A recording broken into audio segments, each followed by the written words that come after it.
I was 8 months pregnant with twins when I won the jackpot. $850,000. What should have been the happiest moment of my life turned into a nightmare. I was standing in the cramped bathroom of my mother-in-law's house, staring at the lottery ticket in my trembling hands, when I realized that some kinds of luck are indistinguishable from curses. $850,000. The numbers blurred as tears filled my eyes. Not tears of joy, though that's what they should have been.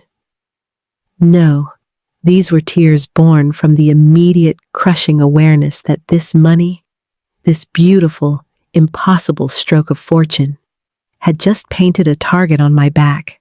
I was 8 months pregnant with twins, living under Margaret Collins' roof, sleeping in her guest room, eating at her table, and I had just won more money than anyone in this family had ever seen. And I hadn't told them yet.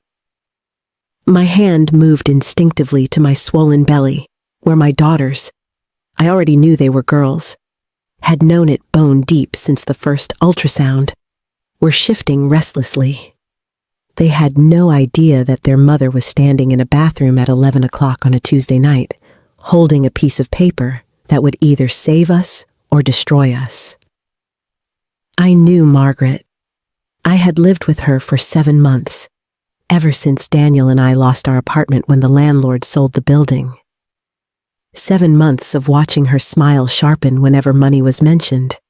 7 months of her suggestions that felt like commands. 7 months of learning that her generosity always came with invisible strings attached. The lottery ticket had been an impulse. $5 I'd scraped from my tip jar at the diner where I worked double shifts, my feet swelling in my orthopedic shoes, my back screaming with every hour I stayed upright. Just $5 on a Wednesday night, a tiny act of defiance against the relentless mathematics of poverty. And now, this. I folded the ticket carefully and slipped it into the pocket of my bathrobe, an old, threadbare thing I'd brought from our old life before we moved into Margaret's pristine suburban home with its white carpets and crystal vases and the ever-present scent of her jasmine diffusers that made me nauseous. When I opened the bathroom door, Margaret was standing in the hallway. "Laura?" Her voice was honey-sweet, the tone she used when she wanted something. "Are you feeling all right? You've been in there quite a while?" She was wearing her silk robe, her hair still perfectly styled even at this hour, her makeup subtle but immaculate. Margaret Collins was 58 years old and looked 45, maintained through expensive creams, monthly facials, and an iron will that refused to acknowledge the existence of aging. "Just the pregnancy," I said, my hand still protectively over my pocket. "The girls are active tonight." Her eyes flickered to my belly with an expression I'd learned to read over the months, a mixture of anticipated ownership and mild distaste. She'd wanted grandchildren, yes, but the reality of pregnancy, the messy physicality of it, seemed to offend her sensibilities. "You should be resting," she said. "Daniel is worried about you. You know how stressful your condition has been for him." Your condition. As if pregnancy were something I'd inflicted upon her son, rather than a choice we'd made together. As if my body's natural process of creating life were somehow an inconvenience to him. I'd learned not to respond to these comments. Margaret's criticisms were like water torture, individually meaningless, collectively devastating. Instead, I nodded and moved past her toward the guest room where Daniel was already asleep. One arm flung across my side of the bed, even in unconsciousness, as if claiming space that was no longer fully mine. I didn't sleep that night. I lay in the darkness, feeling my daughters turn and kick, and ran calculations in my mind with the precision of someone who'd been poor their entire life. $850,000 after taxes would be roughly $600,000, depending on the state withholding. Enough for a down payment on a house, Not here in Margaret's expensive suburb, but somewhere close enough that Daniel could keep his job. Enough to cover childcare while I finished the nursing degree I'd abandoned when we lost our apartment. Enough to buy a reliable car, to stock a nursery, to build a small cushion against disaster. Enough to be free, but I couldn't claim it yet. Something deep in my survival instincts, honed by years of watching money slip through my fingers like water, told me to wait, to think, to plan. I'd always been good at reading rooms, at sensing the emotional weather of the people around me. It was a skill you developed when you grew up poor. When your survival sometimes depended on knowing whether your mother's new boyfriend was the violent kind of drunk or just the sad kind, when you learned to spot the exact moment a landlord's patience ran out. And right now, every instinct I had was screaming that telling Margaret about this money would be the biggest mistake of my life. The next morning, I went to work as usual. The diner where I'd been waitressing for 3 years was called Rosie's, and it occupied the ground floor of a converted warehouse in the less gentrified part of town. The coffee was terrible. The regulars were mostly elderly or working class or both, and the owner, Rosa Martinez, was a 60-year-old woman who'd survived 2 divorces, raised 4 kids on her own, and could spot a liar from across a crowded room. I'd told Rosa I was working until I went into labor. We needed the money, or at least, I'd thought. We needed the money until last night. "You look like hell," Rosa said when I came in, her dark eyes sharp with concern. "And don't give me that just tired bullshit. What's wrong?" I tied my apron and tried to smile. "Nothing. Just didn't sleep well." She studied me for a long moment, then jerked her head toward the back office. 5 minutes, now." Rosa's office was barely larger than a closet, crammed with filing cabinets and boxes of supplies, and a desk covered in invoices. She closed the door and crossed her arms. "Talk." And maybe it was the exhaustion, or the weight of the secret burning in my pocket, or the fact that Rosa was the closest thing I had to a mother figure in this city. But I found myself pulling out the lottery ticket and laying it on her desk. She looked at it, looked at me, looked back at the ticket. "Holy shit," she said finally. "I haven't told Daniel yet, or his mother." Rosa's expression shifted immediately. She'd met Margaret exactly once, when my mother-in-law had swept into the diner to collect me early because I'd forgotten to mention a family dinner she'd planned without telling me.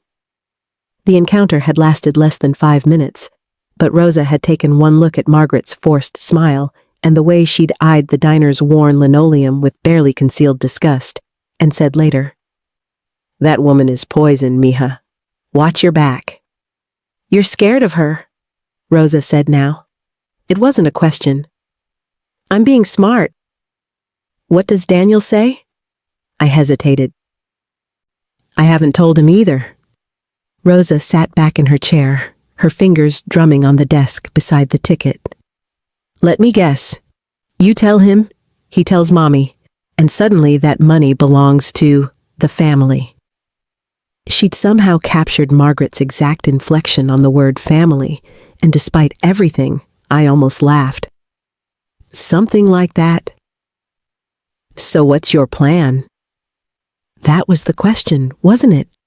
I'd spent all night turning it over in my mind, examining it from every angle, and I still didn't have an answer. Or rather, I had several answers, each more complicated than the last. "I claim it," I said slowly. "But I do it smart. I talk to a lawyer first, make sure the money goes into an account that's solely in my name.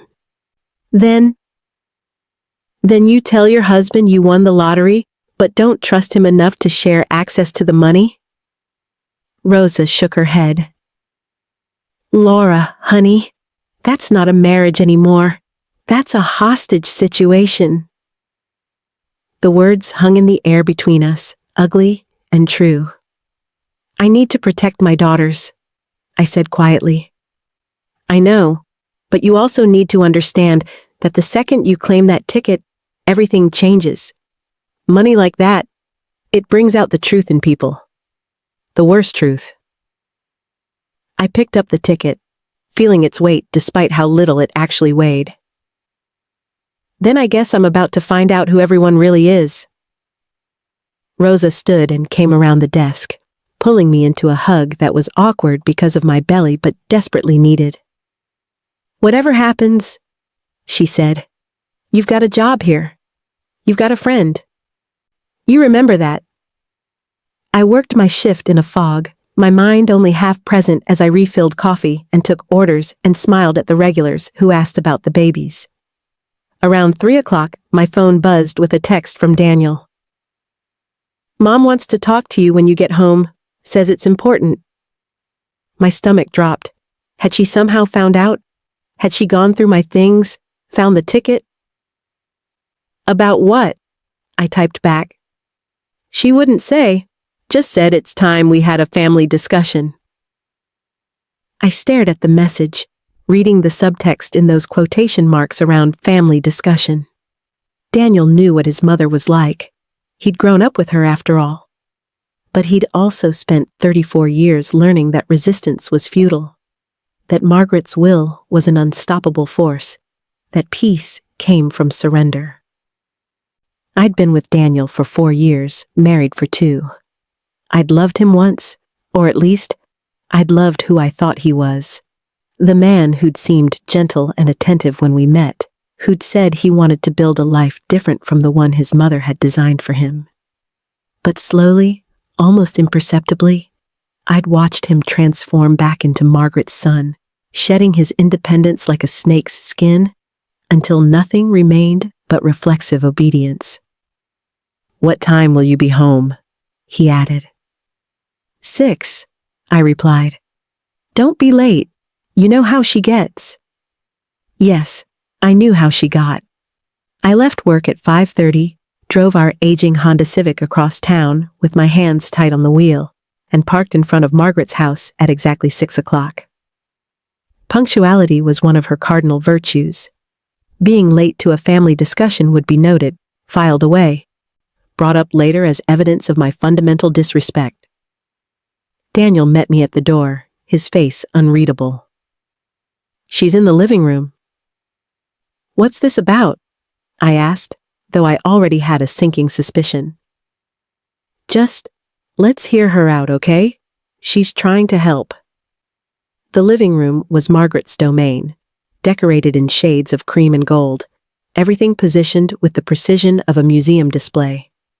She sat in her usual chair, the good chair, the one with the view of both the fireplace and the front window, with her hands folded in her lap and an expression of benevolent concern on her face. Emily, Daniel's younger sister, was there too, perched on the sofa with her phone in her hand, her lips curved in a small smile that made my skin crawl. Emily was 26, beautiful in the way Margaret had been at that age, and cruel in the way only someone who'd never faced real consequences could be. Laura, Margaret said warmly, please, sit. We need to discuss your future, and the baby's future. I lowered myself carefully into the remaining chair, my hand automatically moving to my belly. Daniel sat beside his sister, and I noticed that they'd arranged themselves on one side of the room, with me alone on the other. I've been doing some thinking, Margaret continued, about your financial situation, about how hard you've been working, too hard really for someone in your condition. And I've come to a decision. I waited, my heartbeat counting the seconds. I'm prepared to offer you and Daniel complete financial support for the next 2 years. A generous monthly allowance, all household expenses covered, childcare assistance. Everything you need to focus on being a mother and getting back on your feet. She paused, letting the offer sink in, her eyes watching me with the intensity of a chess player watching their opponent. But, she continued, and there it was. I'll need certain assurances, legal assurances. I'll need both of you to sign documentation giving me financial power of attorney, just temporarily, just until the babies are a year old, and I'll need to be added to your bank accounts to ensure the money is being used appropriately. The room seemed to tilt. You want us to give you control of our finances? I want to protect you, Margaret corrected gently. Young parents make foolish decisions, Laura. They spend impulsively. They fail to plan. I'm offering stability, but I need to know that my investment is being managed responsibly. Your investment, I repeated, in my son, in my grandchildren, in you. She smiled. Think about it, dear. No more exhausting shifts at that dreadful diner. No more worrying about rent or bills. Just you, Daniel, and the babies, safe under my roof and my guidance. I looked at Daniel, but he wouldn't meet my eyes. He'd already agreed to this. Of course he had. And if we say no? I asked. Margaret's smile tightened almost imperceptibly. Then I suppose you'll need to find alternative housing arrangements. This is my home, after all. I'm under no obligation to provide for adult children who reject my help. There it was. The threat delivered with perfect politeness, dressed up as concern. Emily shifted on the sofa, and I caught her typing something on her phone. Her fingers flying across the screen. Recording this? Taking notes? Texting someone? I need to think about it, I said. Of course. Margaret's voice dripped with false understanding. But Laura, dear, I'll need an answer by the end of the week. Friday evening, let's say. After that, I'm afraid my offer expires. 3 days. She was giving me 3 days to either surrender control of my life or become homeless at 8 months pregnant with twins. I stood, my movements slow and awkward. I'm tired. I need to lie down. Of course, Margaret said again. Daniel, help your wife. He jumped up immediately, and I hated the eagerness in his response, the well-trained obedience. As we climbed the stairs to the guest room, his hand on my elbow in a gesture that felt more like custody than care, he whispered, It's not a bad deal, Laura. Think about it rationally. I turned to look at him in the dimness of the upstairs hallway. Rationally? Daniel, she wants to control our bank accounts, our money, our lives. She wants to help. She wants to own us, I interrupted, and you're ready to let her. His face hardened, and for just a moment, I saw Margaret in his expression. The same tightness around the eyes, the same pursed disapproval. You're being dramatic. This is just for a year, just until we're stable. And then what?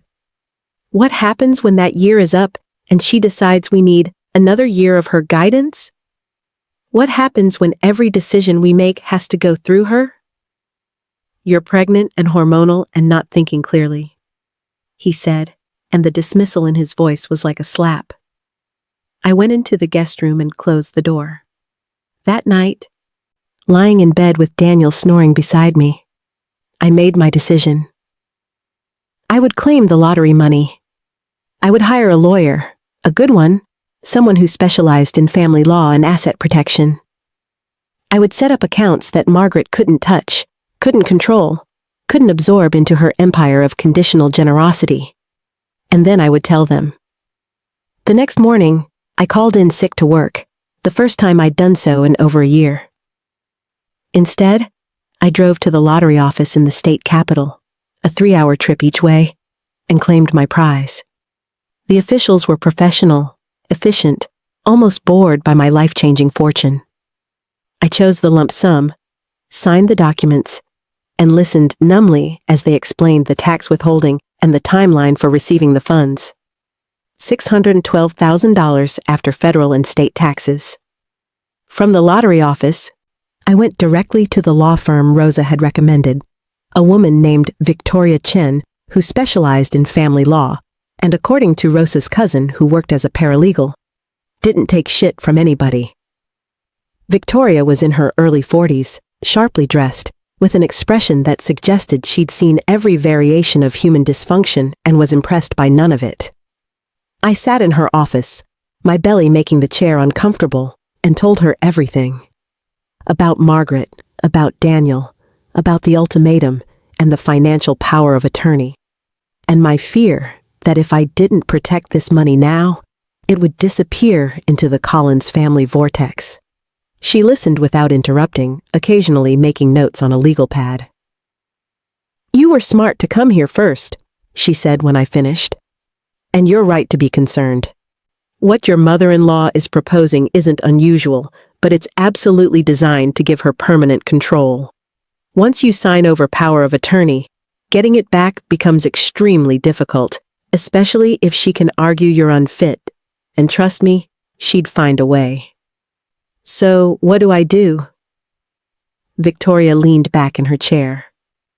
"We set up a trust, an irrevocable trust with you as the sole trustee and your daughters as the primary beneficiaries. The money stays protected from marital assets, which means even in the event of a divorce, your husband can't claim half. We can structure it so you receive a reasonable income from the trust, while keeping the principal secure. Daniel will see it as a betrayal. Daniel will see it as you protecting your children," Victoria corrected. "Which is exactly what you're doing. The question is, are you prepared for the fallout?" I thought about Margaret's face when I refused her, about Daniel's disappointed anger, about Emily's cruel amusement, about becoming the villain in their family story, the ungrateful daughter-in-law who rejected their help. "Yes," I said, "I'm prepared." We spent the next 3 hours drafting documents, establishing accounts, building a legal fortress around my daughter's future. When I finally left Victoria's office, the sun was setting and my back was screaming, but I felt something I hadn't felt in months. Hope. I got home after 9 o'clock. Margaret was waiting in the kitchen, her expression tight with displeasure. "You were gone all day," she said. Daniel was worried. "I had errands to run." "What kind of errands require you to drive to the state capitol?" She said it casually, but I knew immediately that she'd been tracking me somehow. My phone? Daniel's phone? I'd been too confident, too careless. "Personal errands," I said carefully. "Laura." She set down her teacup with a soft click. "I think it's time we were honest with each other. I know about the lottery ticket." The world seemed to stop. "I don't know what you're talking about," I said, but my voice betrayed me, came out too thin, too defensive. Margaret smiled, and it was the most frightening expression I'd ever seen on a human face. Triumph mixed with something darker, something proprietary. "Your co-worker Rosa has a very chatty employee. Young man named Marcus?" "He overheard your conversation yesterday and mentioned it to a friend, who mentioned it to Emily, who mentioned it to me." She tilted her head. "Did you really think you could hide something like that? In this family?" My mind raced. Marcus, the new hire, the kid who was always hovering near Rosa's office, always trying to seem helpful. I'd barely noticed him yesterday, hadn't realized he was within earshot. "That money is mine," I said. "That money belongs to this family," Margaret corrected. "You're living under my roof, eating my food, using my resources. Legally, morally, that money should be shared. Legally, it's mine. The ticket was purchased with my money, it's in my name, and I've already claimed it." Her expression shifted, hardened. "You claimed it. Today. Without telling your husband?" "Yes." "And where is this money now?" "In a trust, for my daughters."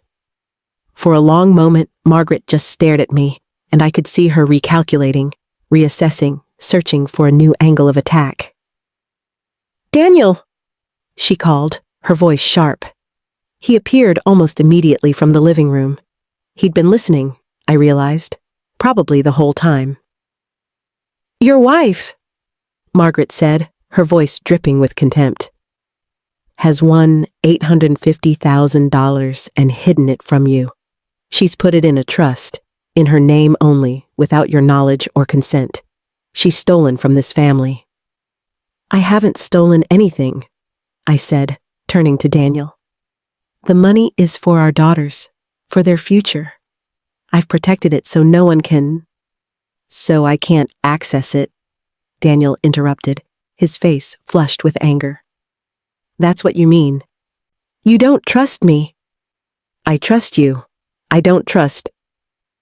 I glanced at Margaret, then back to him. I want our daughters to be provided for, that's all. By cutting me out? By treating me like I'm some kind of threat to my own children?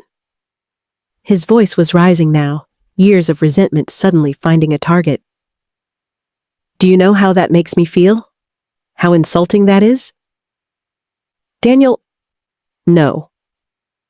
He stepped toward me, and I instinctively stepped back. You know what I think? I think you've been planning this.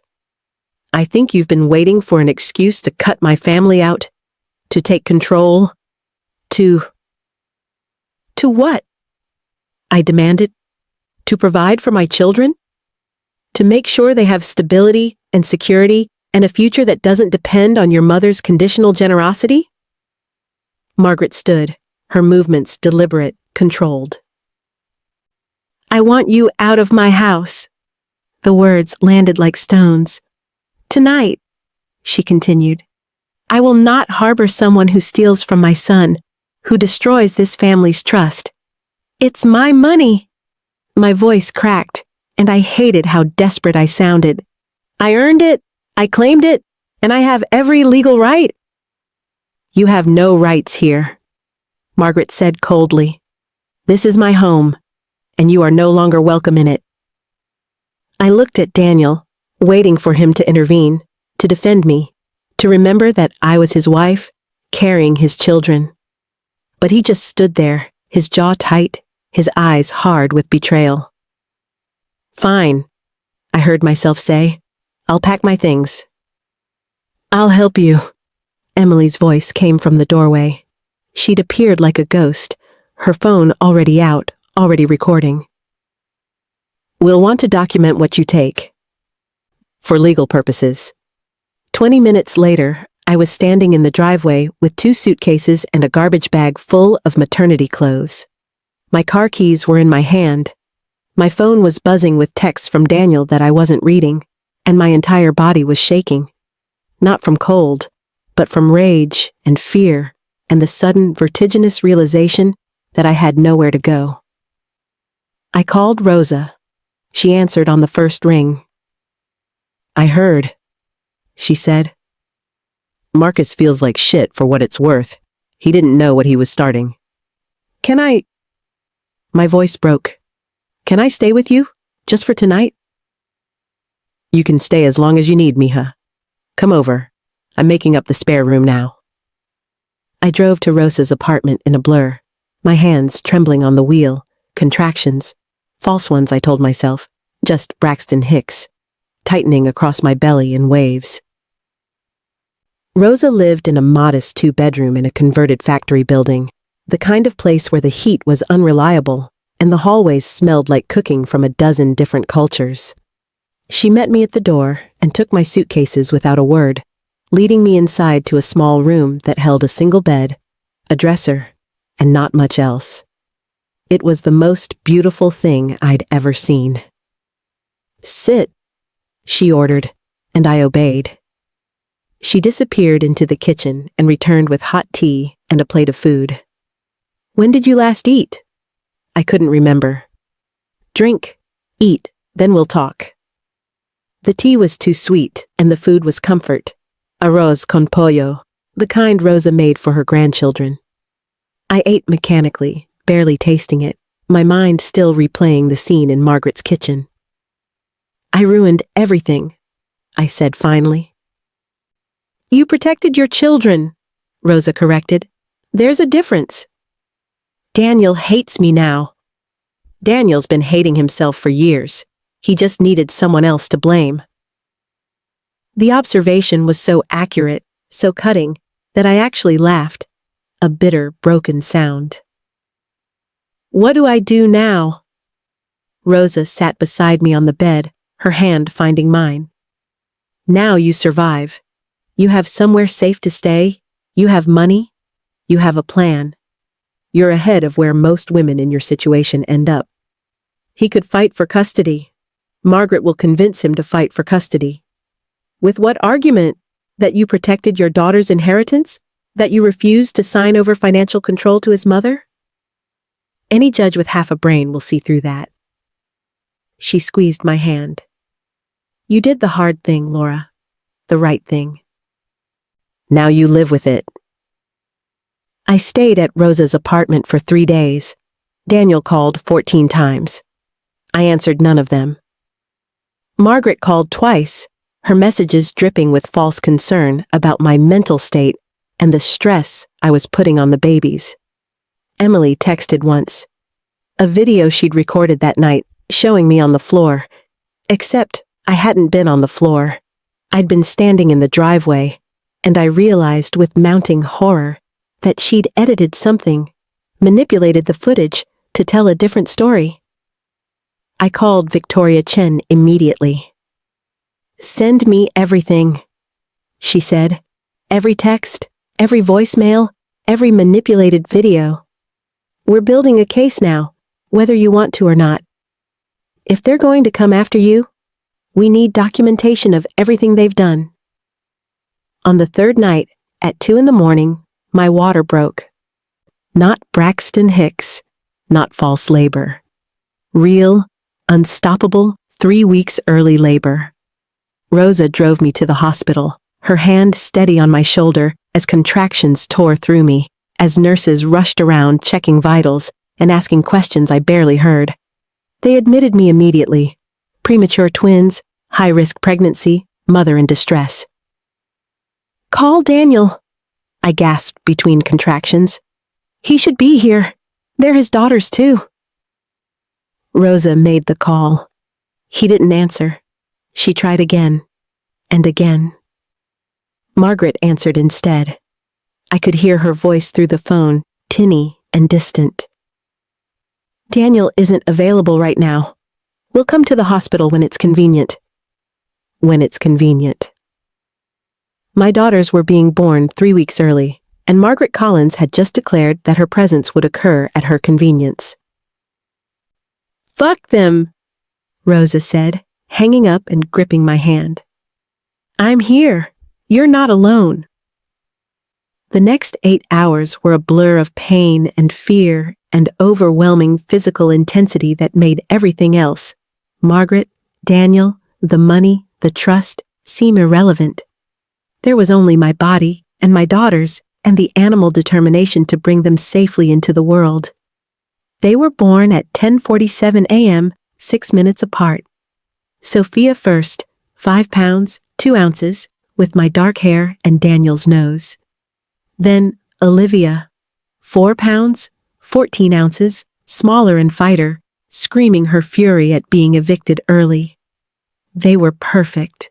They were premature and would need to stay in the NICU, but they were alive and breathing and mine.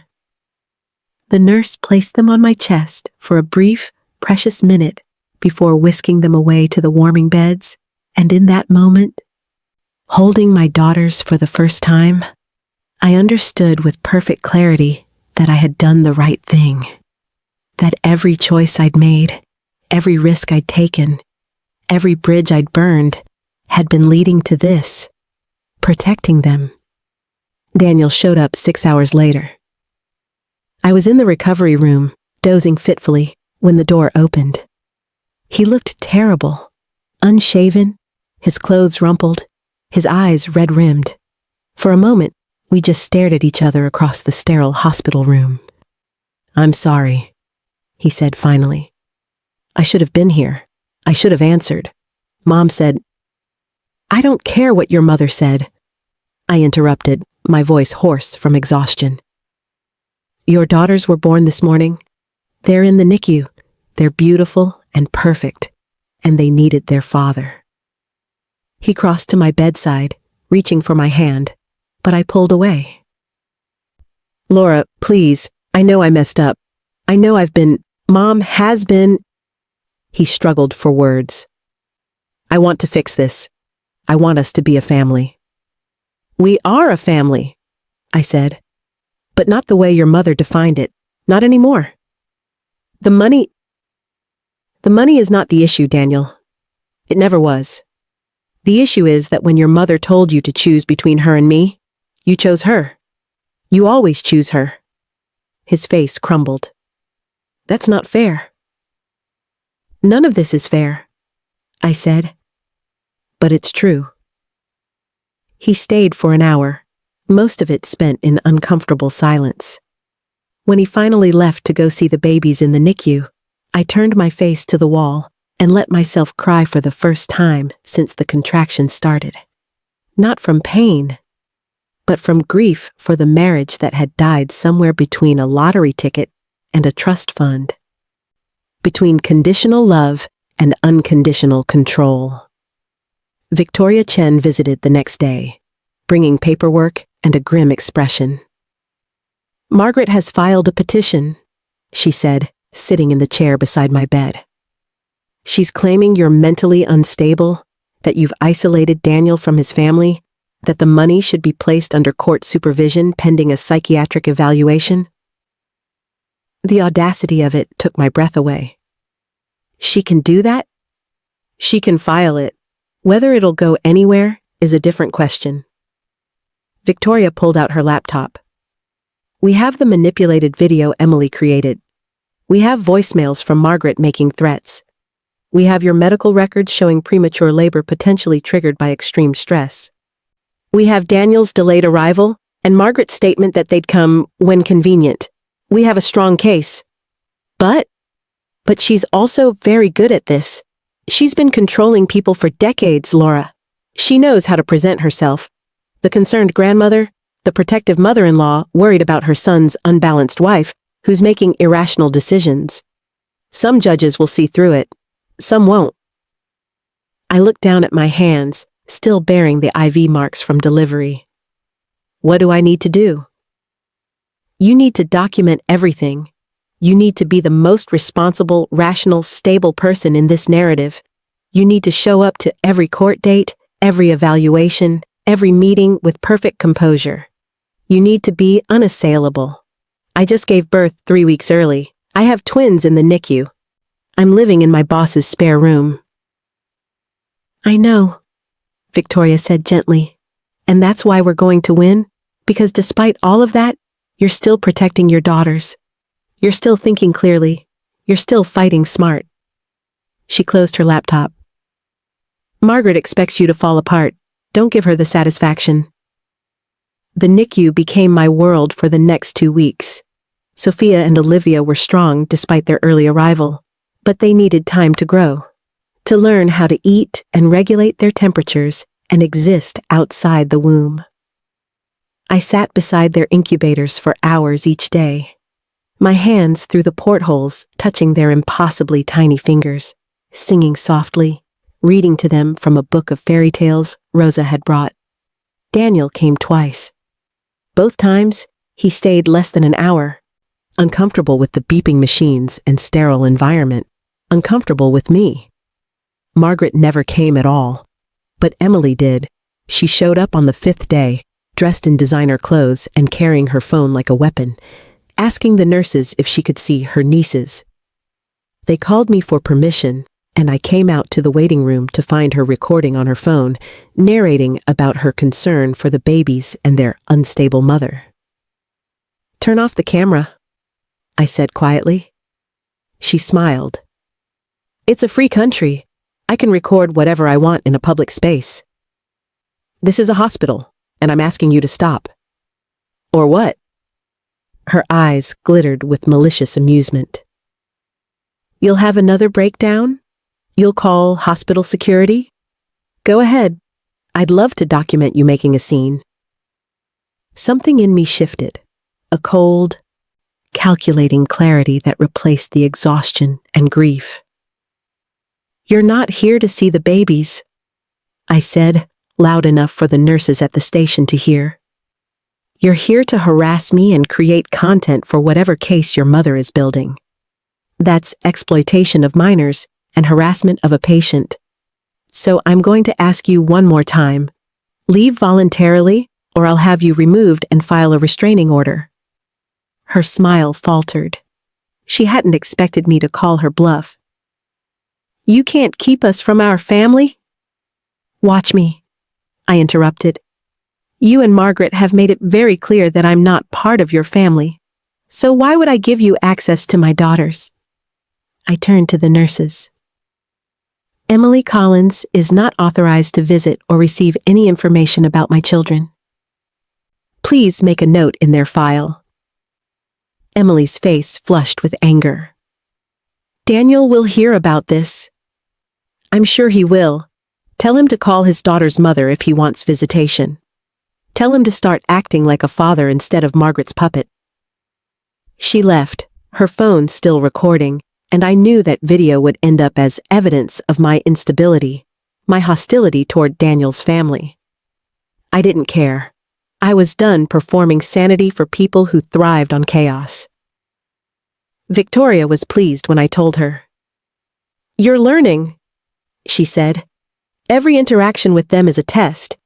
Every response is being documented and interpreted.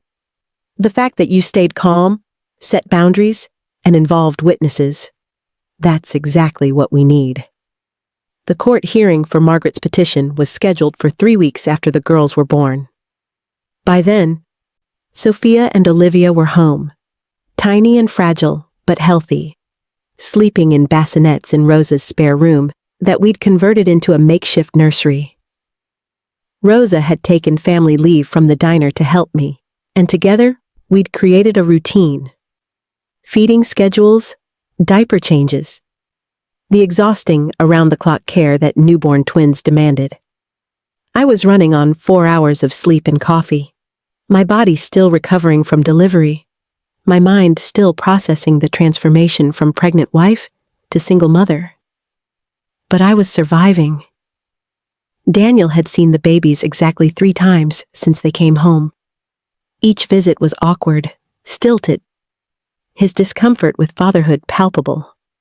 He didn't know how to hold them, how to soothe them, how to change a diaper. He stood in Rosa's living room, like a guest at an uncomfortable party, making small talk and checking his watch. You could learn, I said the 3rd time, after he'd handed a crying Olivia back to me after 30 seconds. You could actually be their father.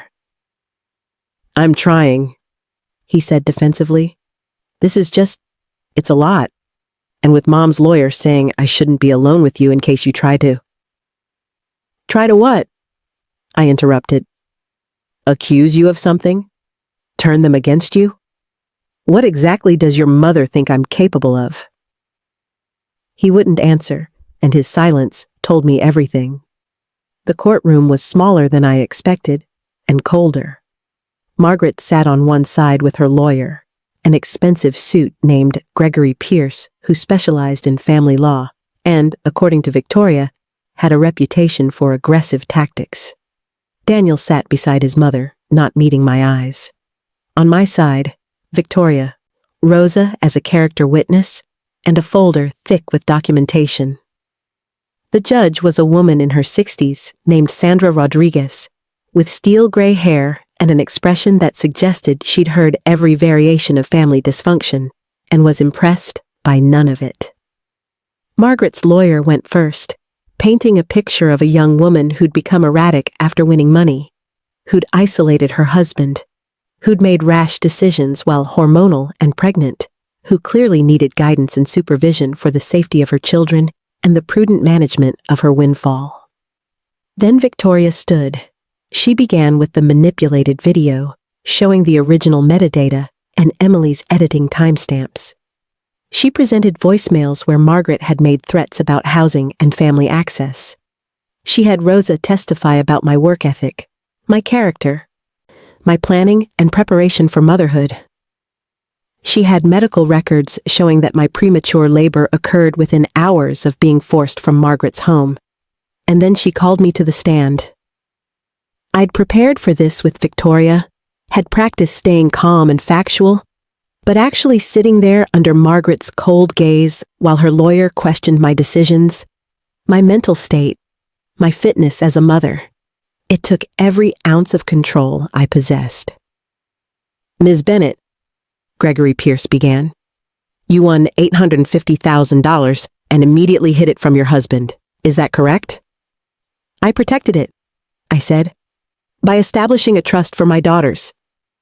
Without consulting the children's father. I consulted a lawyer.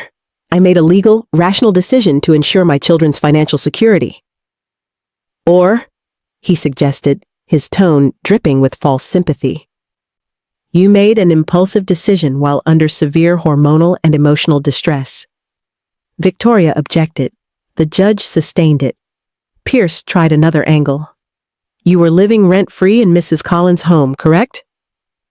"Yes." "And when she offered continued financial support in exchange for basic oversight to ensure responsible money management, you refused." "She demanded complete financial control," I corrected, "including power of attorney and access to all accounts. That's not oversight. That's ownership. And rather than compromise or communicate with your husband about these concerns, you secretly claimed the money, established accounts he couldn't access, and—" "I did what any responsible parent would do," I interrupted, my voice steady despite the racing of my heart.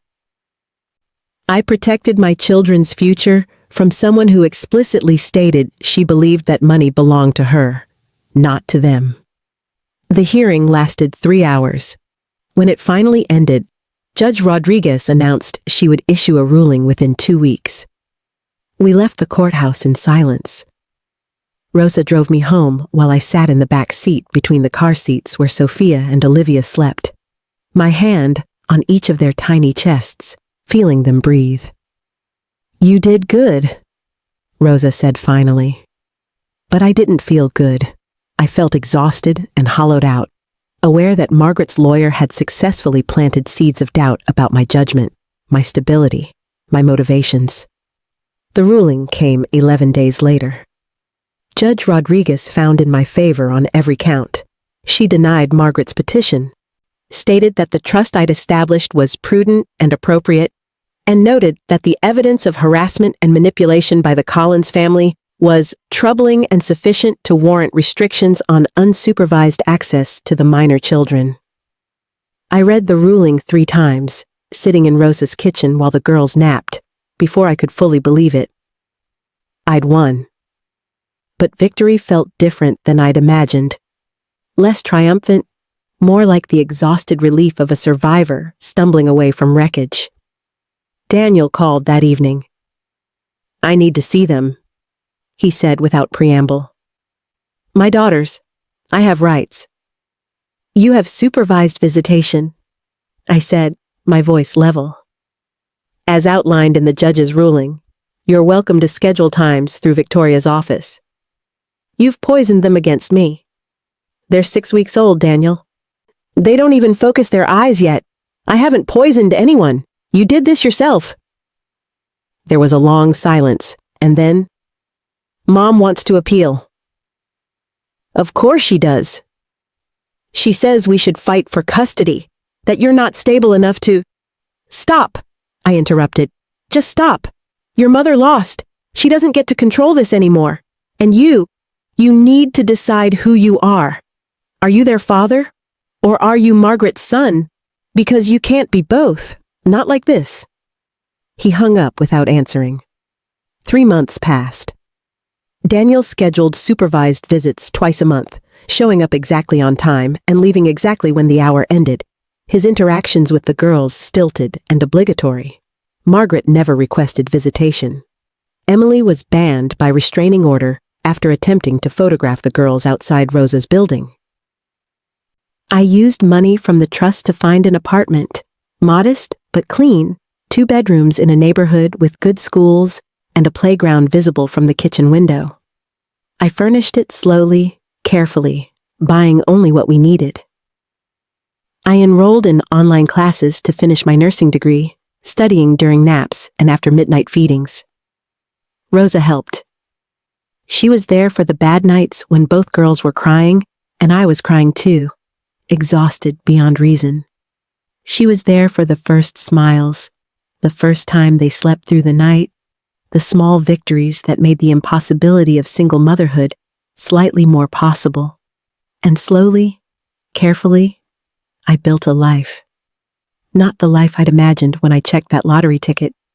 No white picket fence, no partner to share the burden, no extended family to celebrate milestones. But a good life. A safe life.